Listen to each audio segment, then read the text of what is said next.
Salam jumpa lewat media. Halo, berjumpa kembali bersama saya, Teresa, sebagai calon guru penggerak Angkatan 10 Wilayah Jakarta Timur kelas 077B dalam Aksi Nyata Modul 3.3 Pengelolaan Program yang Berdampak Positif pada Murid.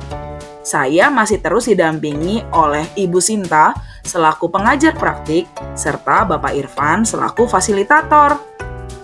Dalam tugas kali ini, tujuan pembelajaran khusus yang ingin dicapai adalah calon guru penggerak dapat menjalankan tahapan B, yaitu buat pertanyaan, dan A, ambil pelajaran berdasarkan model prakarsa perubahan Bagja yang telah dibuatnya sebelumnya pada tahapan demonstrasi kontekstual dalam sebuah aksi nyata. Selain itu, calon guru penggerak membuat dokumentasi pelaksanaan tahapan yang telah dijalankan tersebut.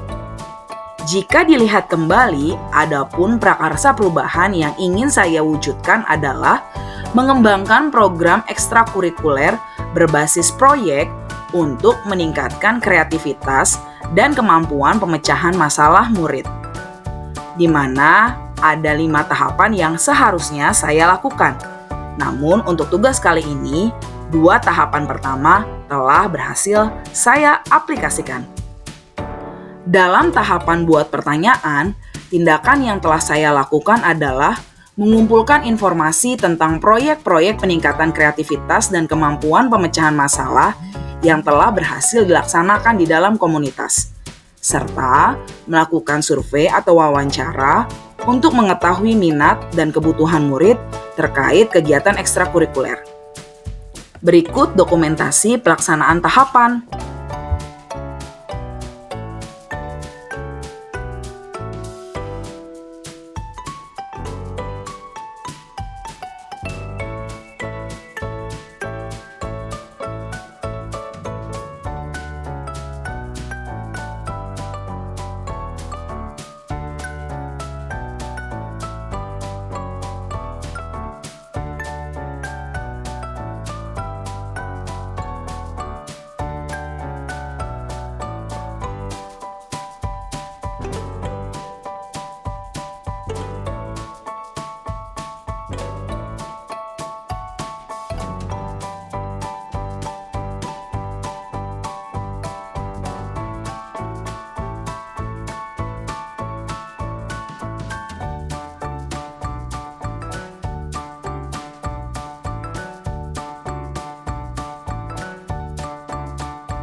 Tahapan kedua adalah ambil pelajaran.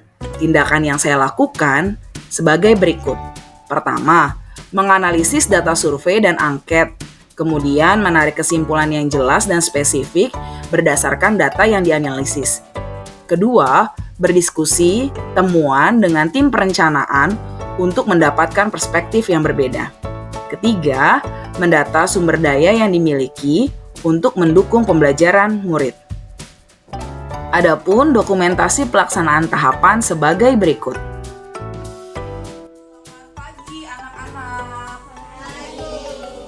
Terima kasih ya, hari ini udah boleh berkumpul di ruangan ini untuk membicarakan hasil survei yang kemarin Bu Tere berikan ke anak-anak semuanya.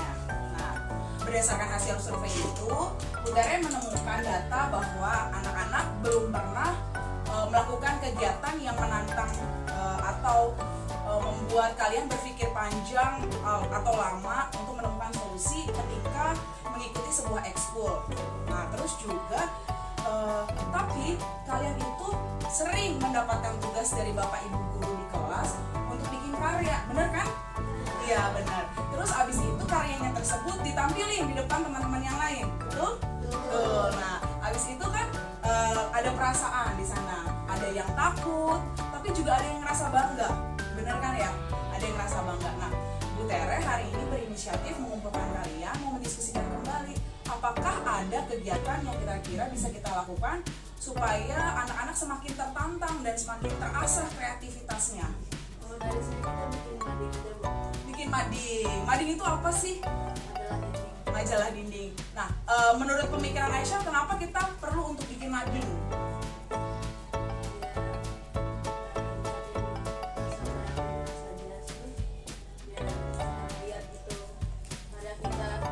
Oke, berarti teman-teman, bapak ibu guru, warga-warga sekolah bisa lihat ya hasil karya kita. Kira-kira di mana yang mading yang bisa kita pakai untuk menempelkan karya-karya kita ini?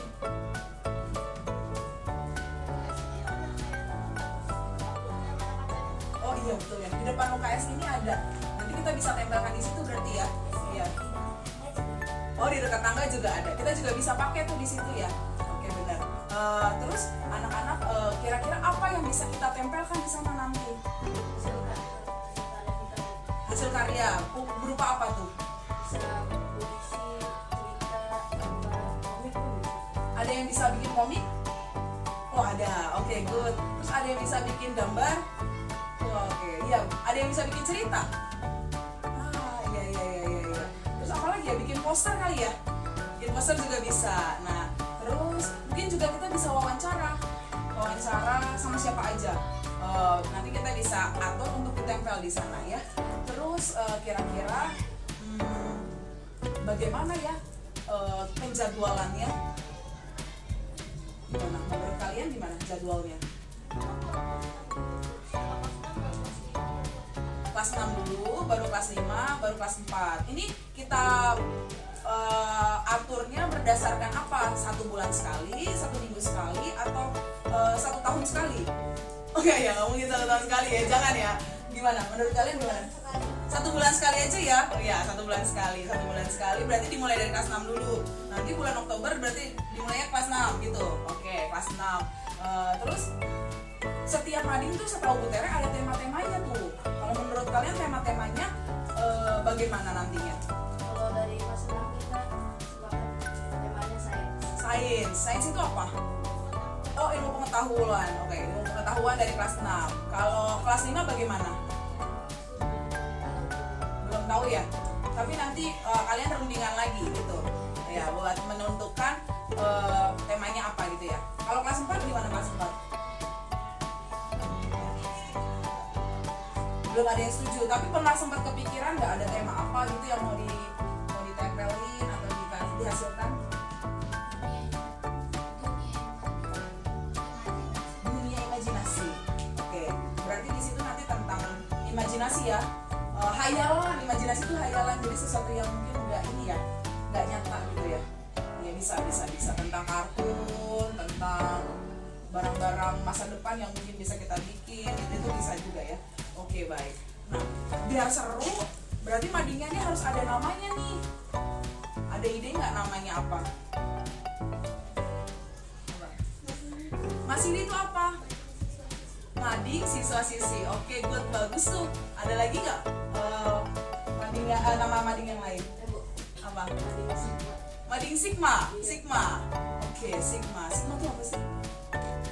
Kalau di bahasa kalian tuh Sigma tuh apa tuh? Di bahasa kita tuh Sigma tuh keren. Oh keren nih, soalnya kita nggak tahu kan beda generasi sih, ya kan? Kalau katanya gen alpha ya, kalian alpha ya? Sigma tuh katanya keren gitu ya. Terus apa lagi? Keren aja gitu ya. Terus apa? Ada ide lain tentang nama itu kita? Martabak. Apa tuh martabak? Martabak aja ya coba. Martabak gimana? Enak juga ya.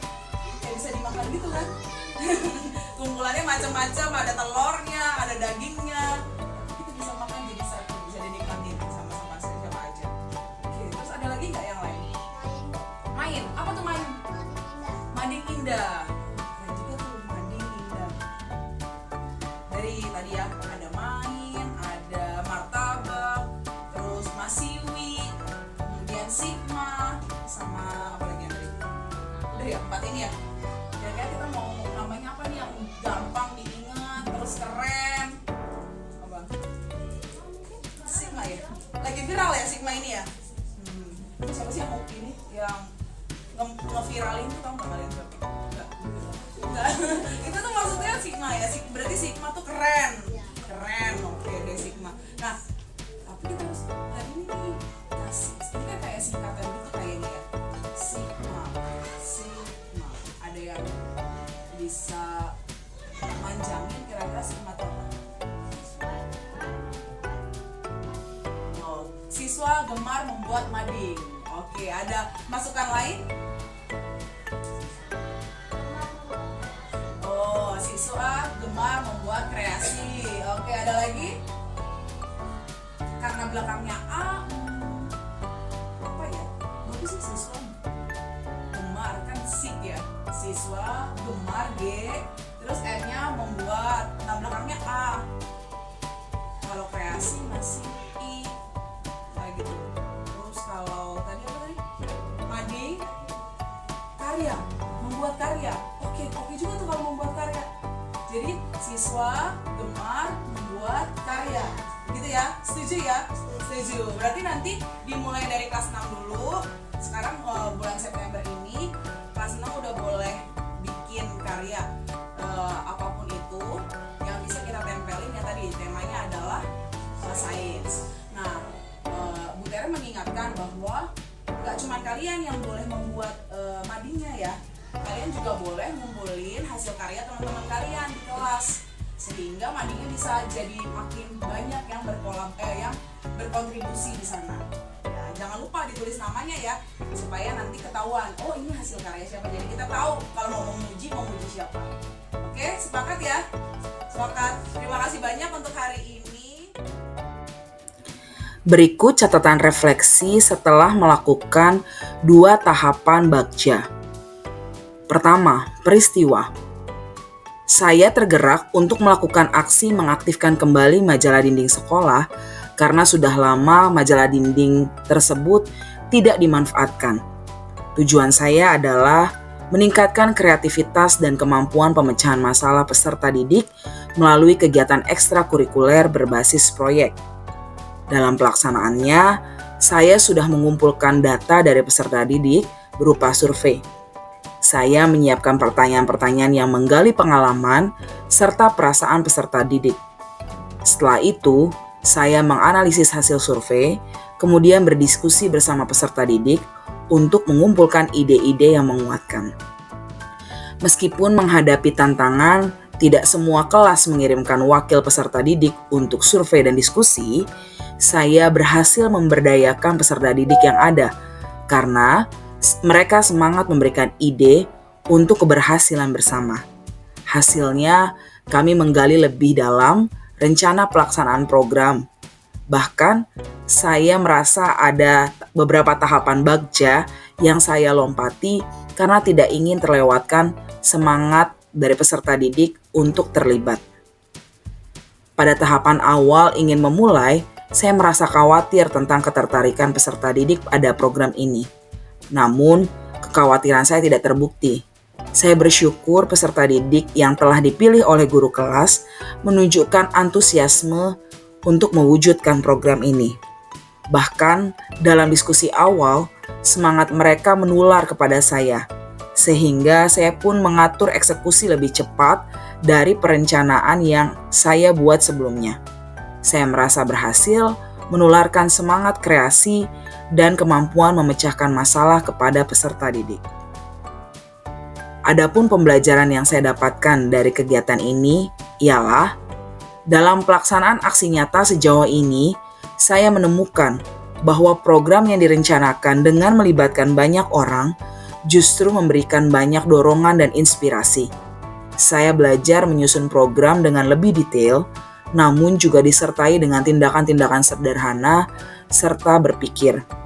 Contohnya, ketika hendak memulai tahapan B, saya sharing kepada kepala sekolah dan juga beberapa rekan guru tentang dari mana saya harus memulai.